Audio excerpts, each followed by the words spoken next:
এখানে আমাদের ঘরে হেড মিস্ত্রি কাজ করছে। ফ্যানের রেগুলেটর খারাপ হয়ে গেছিলো, সেটা চেঞ্জ করা হলো।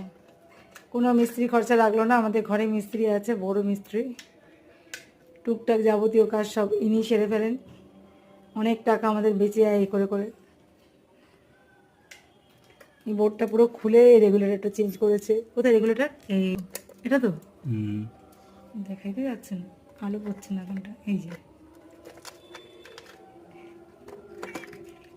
এইটা হচ্ছে খারাপ রেগুলেটর, এটা খারাপ হয়ে গেছিলো, ডাইরেক্ট ছিল।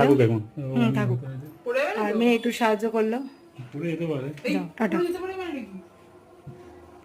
আর এই যে আমার পুজো দেওয়া হয়ে গেছে, আজকে সকাল সকাল সব কাজকর্ম সেরে স্নানটা করে নিয়েছি, স্নান করেছি, ফুল তুলেছি আর পুজো দিয়েছি। এই যে আজকে এই গাছে অনেক কটা জবা ফুটেছে, দেখো কতগুলো জবা পেয়েছি অনেক দিন পর। এই বর্ষায় না জবা ফুল একটা দুটো এরকম ফুটতো, একটাই ফুটতো বেশিরভাগ, তো আজকে অনেকগুলো ফুটেছে।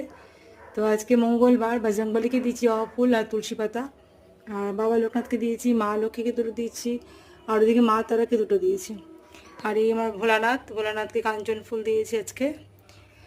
আর হনুমান চালিসা পড়ে পুজো করেছি আজকে সকালবেলা। পুজোটা হয়ে গেছে অনেকক্ষণ পুজো হয়ে গেছে। আমি এখন রান্না করছি, রান্নাটাই পড়ে আছে, রান্না হয়নি। আর সকালে আজকে করেছিলাম এগ পাস্তা করেছিলাম। তো এখন চিংড়ি মাছ ছাড়ালাম, জানো, চিংড়ি মাছ ছাড়িয়েছি। এবার রান্না করব লাউ চিংড়ি বা কচু এনেছি, ওল কচুতে চিংড়ি, কোনটা করব সেটাই বুঝতে পারছি না।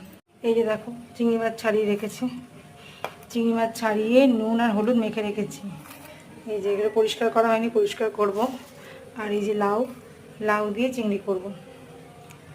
আর এই যে ওল, এখন এই চিংড়ি মাছটা ওলে দেবো না লাউতে দেবো সেটাই ভাবছি। তো যেটুকু চিংড়ি আছে অল্প অল্প করে দিলে দুটোতে অল্প অল্প দেওয়া যাবে। এখানে 200 গ্রাম চিংড়ি আছে বললো, তো চিংড়ি মাছটা ছাড়াতে অনেক সময় লাগলো।